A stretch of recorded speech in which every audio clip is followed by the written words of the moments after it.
here's meteorologist Michelle Muscatello with your live Pinpoint Doppler 12 Futurecast.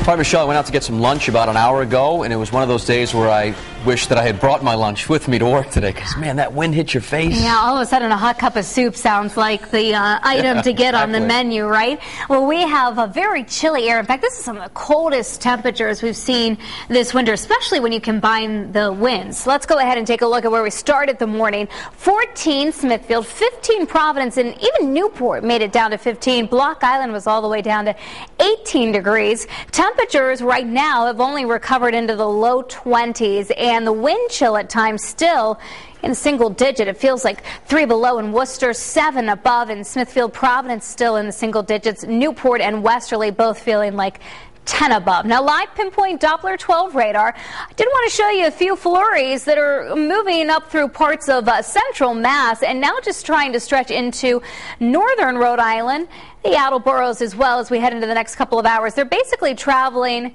to the south and southeast this afternoon. They're very light. The air overhead is dry, so I don't expect any trouble from them, but you may see a few flakes flying around. Now, city cam showing how some of those clouds are starting to stream in along with those flurries. 22 degrees, the temperature there, 9 northwest winds, 14 miles per hour. It's certainly making for a very chilly afternoon, and it's low pressure still spinning up into Maine and Canada. You can see the snow up there, and just these scattered flurries and light snow showers that have stretched down now into parts of Massachusetts. Still lake effect snow over parts of New York and Pennsylvania. They just can't shake this weather pattern here and get rid of the snow. Teens and 20s really across the Northeast, and that cold air has stretched all into the eastern half of the country. So we've been talking about deep freezes in parts of northern and central Florida.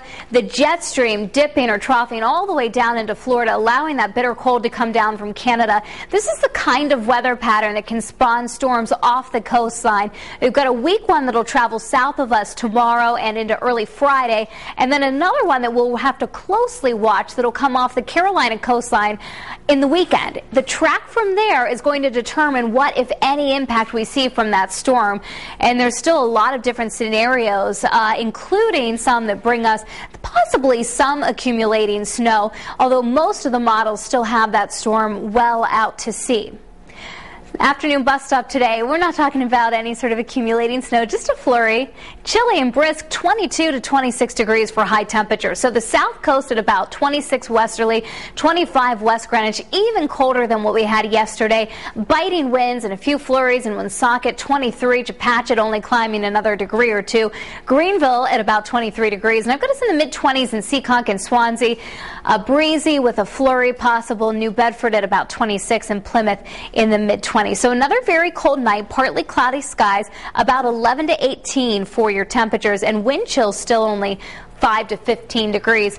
Tomorrow afternoon, still blustery, but the temperature should actually be just a shade warmer than today in the lower 30s and then mid-30s for Friday and Saturday. Again, it's Sunday night that we're watching for possibly some snow and even maybe some rain mixed in if it tracks very close to us. So definitely check back in tonight live at 5 for another update, and we'll be keeping a close eye. We're still about 5 days out from that system, so a lot can change. All right. Thank you, Michelle. All right.